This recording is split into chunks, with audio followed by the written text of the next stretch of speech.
What's up, everyone? Welcome to another edition of World Wrestling Sit Down. I am your host, the professional Sean Lather. This is presented by Middle Kingdom Wrestling.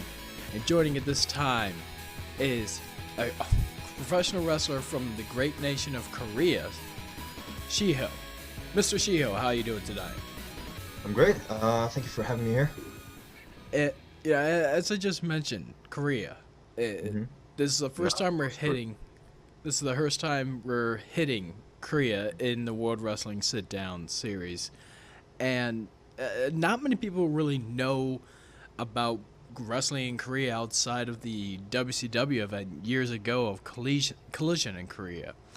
So, I'm assuming South Korea, yes? Right, of course, it's a South Korea. Yeah, and the Collision was in North Korea, so Right. we know even less then. Yeah, like North Korea and South Korea is quite separated. So Yeah. of course I heard about the pay-per-view in North Korea, but it's not really related with South Korea. I mean, that's pretty much all we know. So I really want to open up the gates, though. What is Mm. South Korean pro wrestling? Well, first of all, talking about South Korean pro wrestling history is quite a long story, but to be short, it used to be very big since 50 to 80 and 90. But after 2000 it just got really go downward spiral, and now here we are, and the Korean pro wrestling, like South Korean pro wrestling market is, I can say, it's all dead. See, I didn't even know they even existed, really. Yeah, Like, that's why. Well, until 90, like it was quite famous, like many wrestlers from different countries like JBL, like John Bradshaw Layfield, and other few wrestlers used to work here as well. But in after 2000, it just went down, and the people started forgetting about pro wrestling. Before that, it was like it gained national popularity in Korea. Like there were many old school Korean pro wrestler that every Korean remember, but it just went down, and nobody watched it anymore, and all those promotions just started disappearing. But starting 2010, there were many new promotions, including my promotions, like young wrestlers who want to get back those popularity. So that's why we are working really, really hard. so does it really just have to do with the upswing of professional wrestling around the world? Because that seems to be about the time professional wrestling went into another boom period again. Right, that's what we are aiming for. When the boom goes down, and when it goes really, really down, there's only one way, is going up again.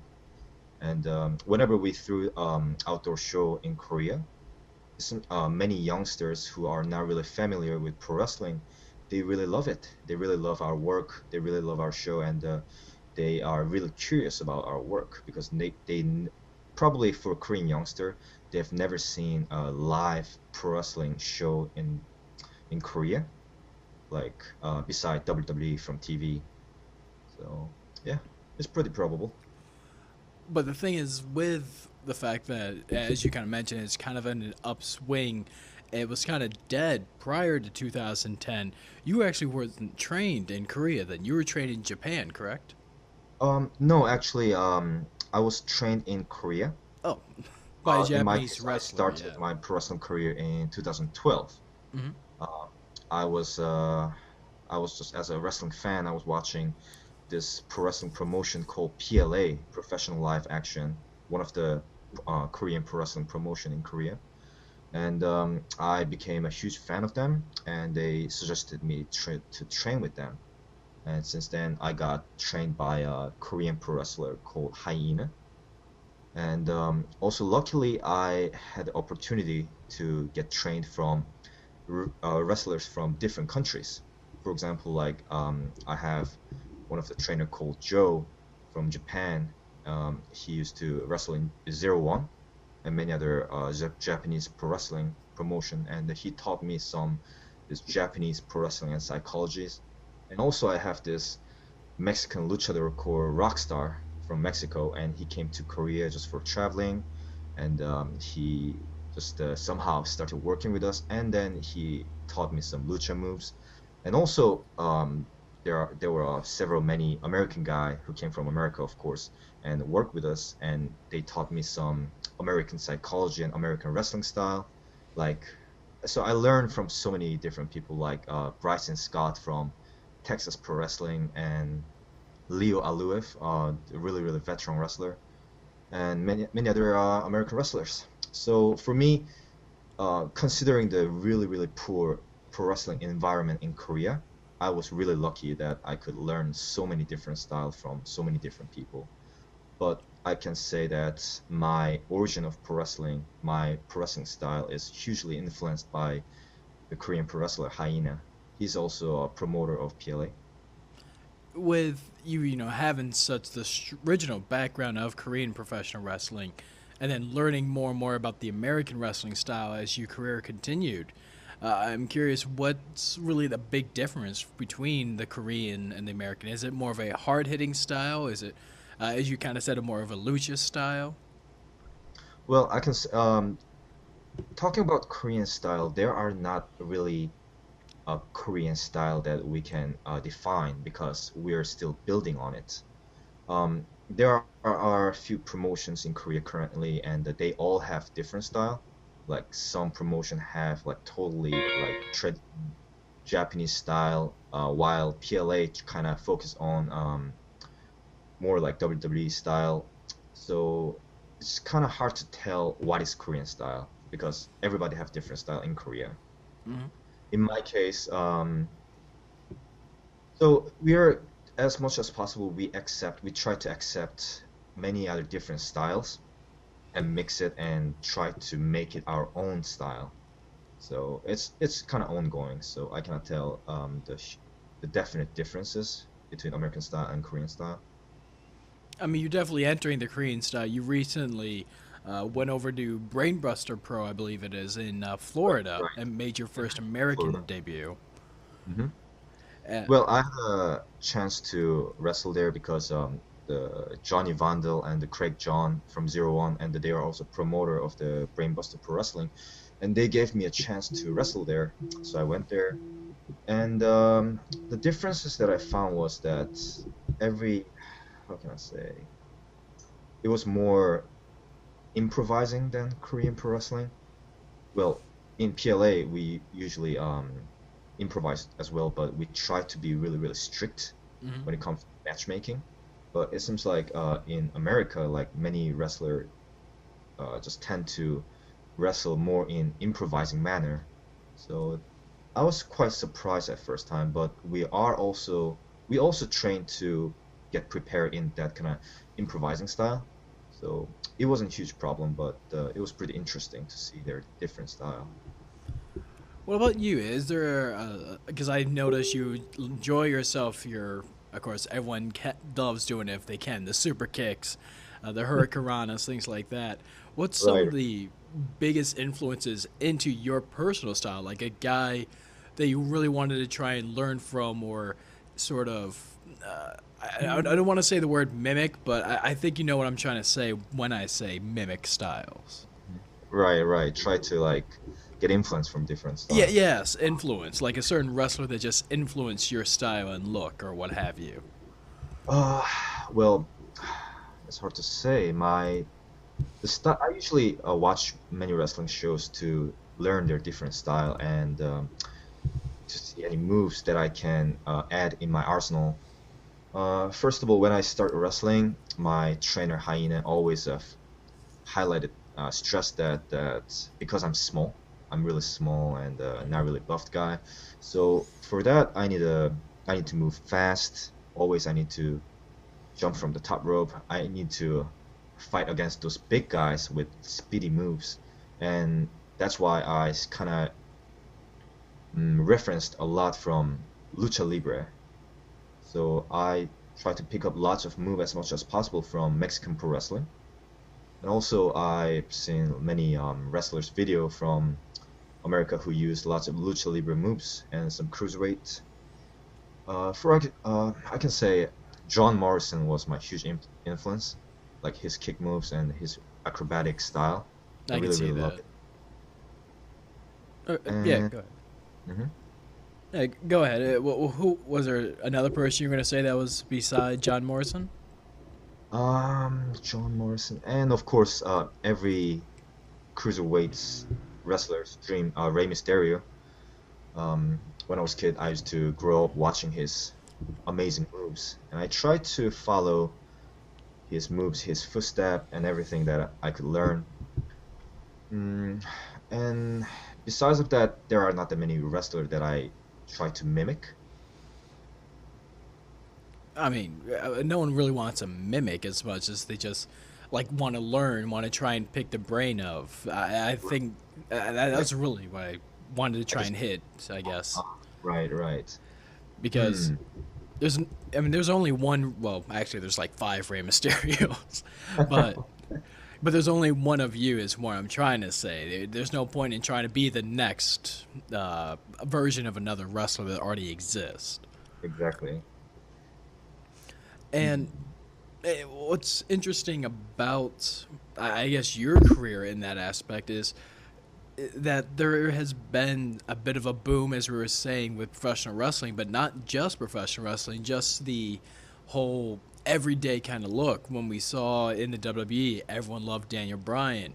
Outside Right. of that, you have the Hoss style, the kind of a bigger guy that can move really well. For a long time, that was Kevin Steen in Ring of Honor, and now he's in WWE.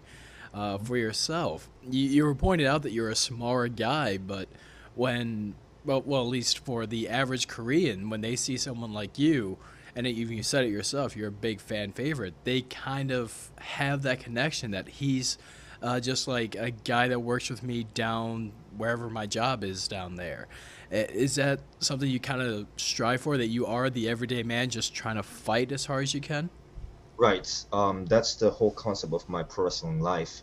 I like wrestling really, really hard. I love having a match with bigger guys than me, and they always give me a lot of hard hitting, lots of beating, and I take that beat. And my idea is, okay, like no matter how hard you beat me, no matter how hard you break me, I'll just take it.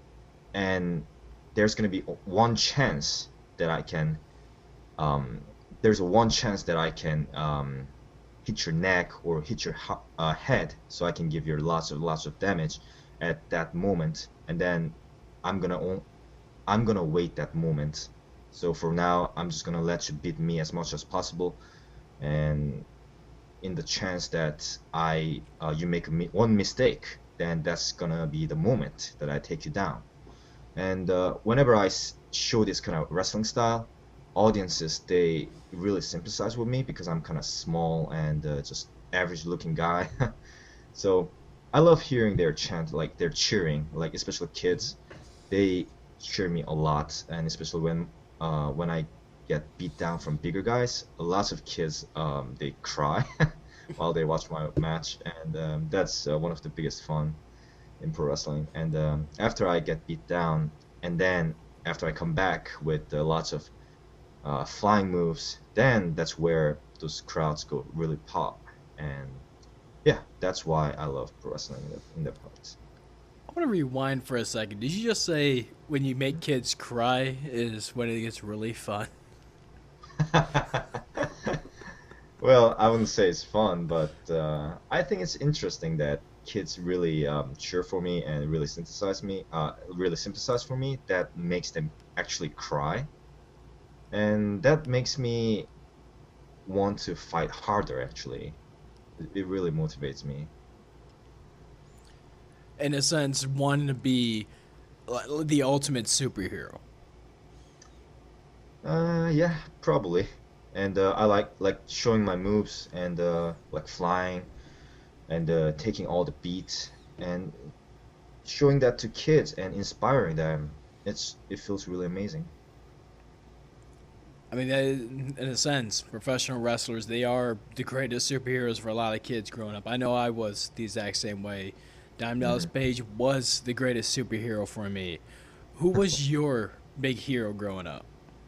Oh man, that's a really good question. That's $1 million question.